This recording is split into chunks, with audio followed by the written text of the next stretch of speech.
Avis vascular centre మన దేశంలోనే the best varicose vein hospital. సరే, ఇంతకుముందు ఇంద్రగంటి మోహనకృష్ణ గారు మధ్యాహ్న మత్య టాపిక్ వచ్చింది కదా. నేను మన ఇంటర్వ్యూలో వర్మ గారిని అడిగాను, మధ్యాహ్న మత్య తీసినప్పుడు ఏంటి ప్రాబ్లం జరిగింది ఇంద్రగంటి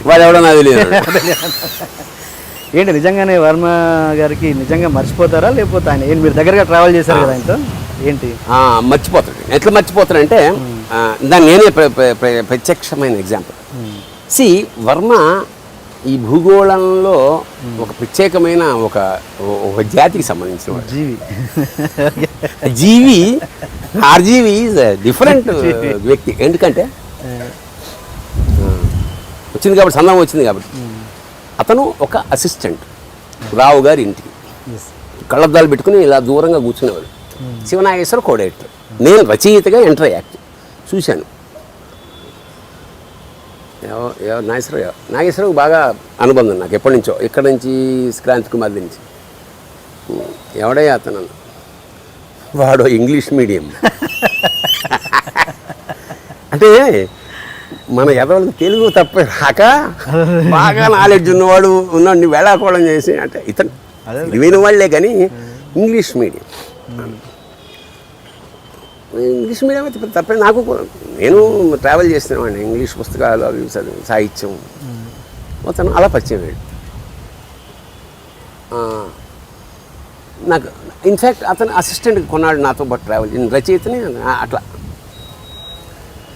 తర్వాత నేను ఏ కారణం చేతనో రాయలే సినిమా సంభవం. ట్రాక్ మాత్రం రాసి ఇచ్చినట్టు గుర్తు, నూతన్ ప్రసాద్ వాడే track. I was otherwise busy.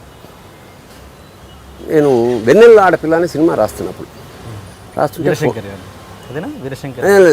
అతను రేలంగి మల్లిక్ అని, అసలు ఎండమూరి వీరన్న దానికి దీనికి ఏమి సంబంధం. రాస్తుంటే ఫోన్ వచ్చింది, భరణి. ఆయన తమాషా ఏమిటంటే ఏకవచనంతో పేరు పిలిచి మీరు అంటుంటాడు. భరణి మీరు ఒకసారి ఆఫీస్కి రండి. అదో చిత్రం. అతనికి ఒక మేనేజర్ ఉంది, అతను బాక్సర్ యాక్చువల్. ఇలా అంటుంటాడు. నా పరిస్థితి ఎలా ఉండేది అప్పుడు అంటే, ఇలా లాల్చి జీన్స్ ప్యాంటు, సిగరెట్టు, నవరత్న కిళ్ళి, అంటే మంచి రైజులో ఉన్న రచయితని పైగా చాలా లిమిటెడ్గా రాసేవాడు. ఆరామ్సే నాకు నచ్చాలి, I want to enjoy the work. 32 అట్లా బిజీ ఉంది. ఇలాగే వెళ్ళా.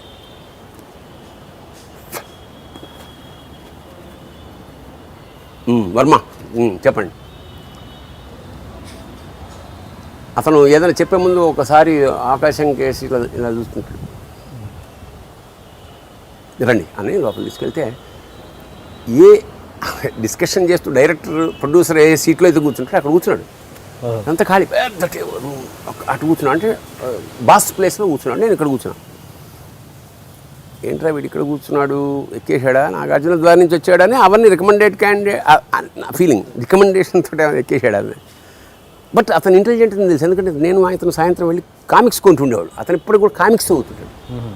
సరే, మొత్తానికి భరణి నేను సినిమా డైరెక్ట్ చేస్తున్నాను. అవునా?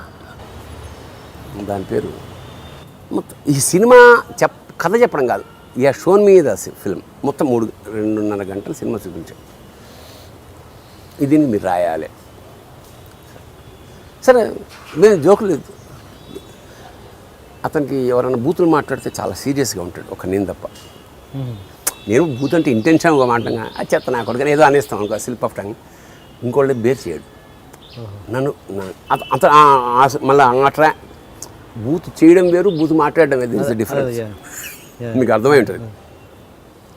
అది అంటే సంస్కారాన్ని కొంచెం ఉన్నాయి limits. I'm doing a film. సరే, మిమ్మల్ని ఎందుకు పెట్టుకున్నా అంటే గొప్ప రచయితను కాదు, మీ కంపెనీ బాగుంటుందని. మీదే అట్లుంటుంది. భుజం మీద చెయ్యేసి మాట్లాడుతూ ఆ చివరి దాకా తీసుకెళ్ళిపోతాడు. అంచేత ఇది ఎట్లా ఉంటుందండి, ఇలా అంటుంటాడు కదా, మనం ఆలోచనలో పడతాం కదా. రాడు, 10 నిమిషాలు అయింది, 20 నిమిషాలు రాడు. తర్వాత అసోసియేట్కి ఫోన్ చేసి,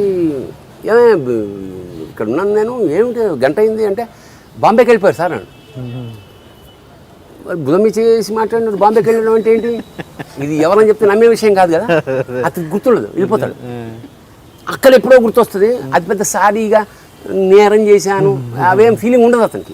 నేనేం సార్ బుధం చేసి వెళ్ళిపోయారు అన్న కూడా మానేసి అంటే తెలుసు నాకు.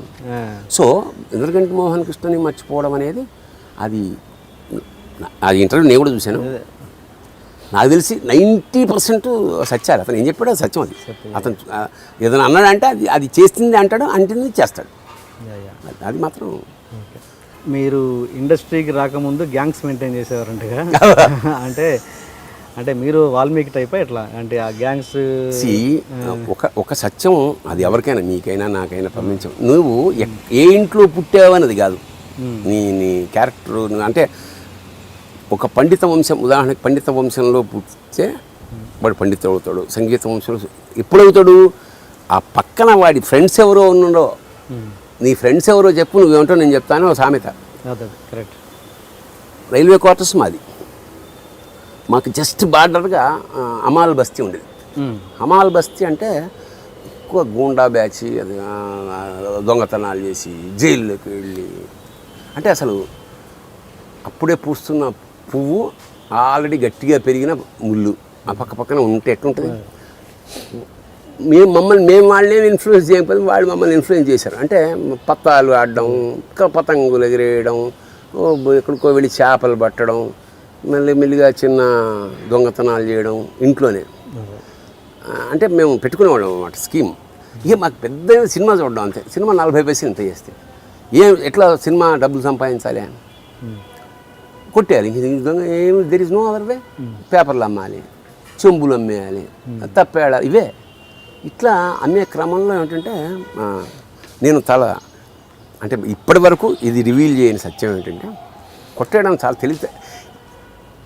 మామూలు చదువుకున్న వాడికన్నా చదువుకోని వాడికి ఎక్కువ తెలివితేటలు ఉంటాయి బతకడంలో నేను నమ్ముతారు. అంటే చదువువాడు ఇలా ట్రావెల్ అయిపోతున్నాడు జీవితం. ఒక సినిమాలో హీరో మంచివాడైతే ఇలా అవుతుంది, చెడ్డవాడితే ఇలా గ్రాఫిక్. మా నాన్న లాల్చీలు వేసుకునేవాడు. మా నాన్న మెమొరీగా అది కూడా నాకు లాల్చీ వేస్తే మా నాన్న చిలక్కోయికి తగిలిస్తారు కదా, అందులో డబ్బులు ఉంటాయి. మా నాన్న జీతం ఎంత? 700 అన్న. ఎప్పుడైనా ఉంటే 10 రూపాయలు, 5 రూపాయలు, 3 రూపాయలు, 2 రూపాయలు, 1 రూపాయి. నాకు కావాల్సింది రూపాయి లేదా ₹10 బిళ్ళ కథం. ఇంటి నిండా జనం, ఉన్నవి 3 రూములు, ఒక వంటిల్లు, అది డైనింగ్ హాల్, అవేం లేవు కదా, గెస్ట్ రూమ్. రూపాయి కొట్టాలంటే ఎట్లా? అక్కడ తప్ప ఎక్కడ ఉండవు. నేను మా నాన్న రాగా నుంచి ఫోకస్ అంతా నాన్న మీద ఉంటుంది అన్నమాట. ఇక్కడ వచ్చి చిలక్కోయికి లాల్చి తగిలేసి పక్కకి వెళ్ళిపోయాడు. ఇక నేను అటు ఇటు తిరిగి నా చొక్కాని ఆయన తగిలించిన దానికే నేను తగిలిస్తాను. ఓకే, అచ్చా సేమ్ ఉండేవా ఇద్దరు? నాది. ఇప్పుడు నేను ఇది తీసి ఆయన లాల్చీకి చొక్కా తగిలిస్తా. ఈ భవిష్యత్తులో ఎవరన్నా ఇట్లా చేస్తే చాలా బాగుంటుంది. ఇప్పుడంతా కార్డుల సిస్టమ్ కాబట్టి కుదరదేమో. మళ్ళా 2 రౌండ్లు కొట్టొచ్చి పావలా అయినా ₹1,00,00,000 దానికి ఒక స్కీము, ప్లానింగ్ ఉండాలి. పట్టుబడిపోతే ₹1,00,00,000 వాడికి ఏ శిక్ష కొన్నేళ్ల తర్వాత పడుతుంది. ఇక్కడే స్పాట్లో ఇస్తాడు మన ఆయన. చెట్టు కట్టేసి కొట్టేవాడు. ఓకే. మళ్ళీ నా చొక్కా తీసుకోవడానికి వచ్చినప్పుడు నా చొక్కాతో పాటు నాన్న చొక్కా కూడా కింద పడేస్తాం. ఓకే. ఏ సినిమా మరి ఎవరు నేర్పాడు నాకు చెప్పండి? ఇది 10th క్లాస్ కూడా కాదు. ఇప్పుడు ఈ చొక్కా ఇది కింద పడింది కదా, ఇప్పుడు కెమెరా కిందకు వచ్చేస్తుంది. నా చొక్కా తీసి ఇది మళ్ళీ హుక్కు పెట్టి లోపల నుంచి వేడి వెళ్ళిపోయి జప్పని తీసి నా పెట్టేసి వెళ్ళిపోవడం. ఎంత తీసుకున్నానో తెలీదు. తీరా ఈ క్రమంలో ఒకసారి ₹100 వచ్చేసింది. అసలు నీకు తెలుసు, నేను జేబుల్లో చేయి పెట్టేసే చాలామంది మీకు ఏమైనా ఇవ్వాలనుకోండి, ఎంత ఇవ్వాలో ఇక్కడ చెప్తుంటాడు.